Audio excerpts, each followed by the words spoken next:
So, Coach, the team notched 2 more wins this week.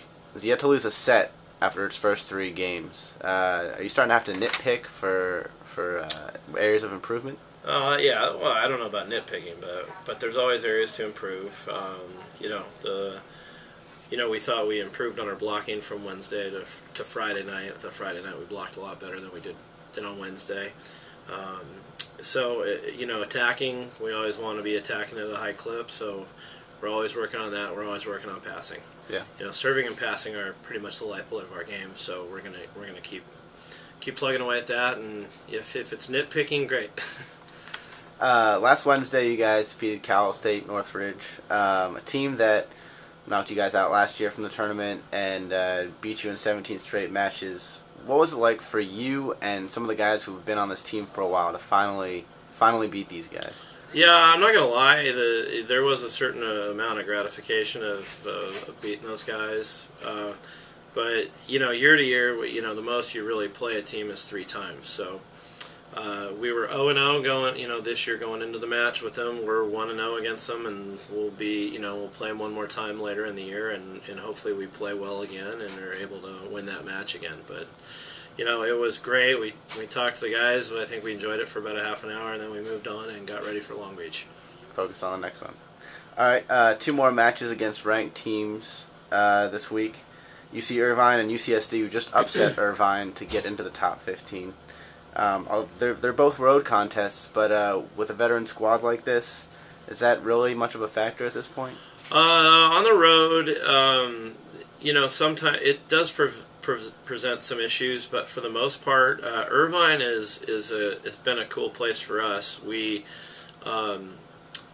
first of all, there's so many Trojans down in Orange County that that match at Irvine's always well attended by the USC fans. So that's pretty nice. It's also in a real nice arena. The Brent Event Center is a great place to play, and it's well lit. It's nice. It's a great volleyball venue, so our guys like it. Then we had a good deal of success there. That's where our playoff run 2 years ago was. Last year we were fortunate enough to get out, squeak out of there with a 5-set win. So it's not that big a deal. It's close, so there's not a lot of logistical issues. San Diego's a little bit tougher because you go down there and it's a little bit longer of a trip. It's one of those ones where you debate whether you stay down there overnight or go down the day of, and lately we've been going down the day of. And San Diego always gives you everything they have at home, and they're always a tough out. So we're going to have to be on our game that night too. Yeah. After the first 3 games, have there been any players that really stood out for you, or any real big surprises? I don't know if there's any surprises, but we're hitting at a real high clip. After our first 2 league matches, no one's hitting below 400. Both our outside hitters are, I think Tony's hitting in the 470 range, Madison McKibben's hitting in the 400 range. Let's see, Murphy's hitting around 470, and the middles are both hitting 500. So we're real happy with that.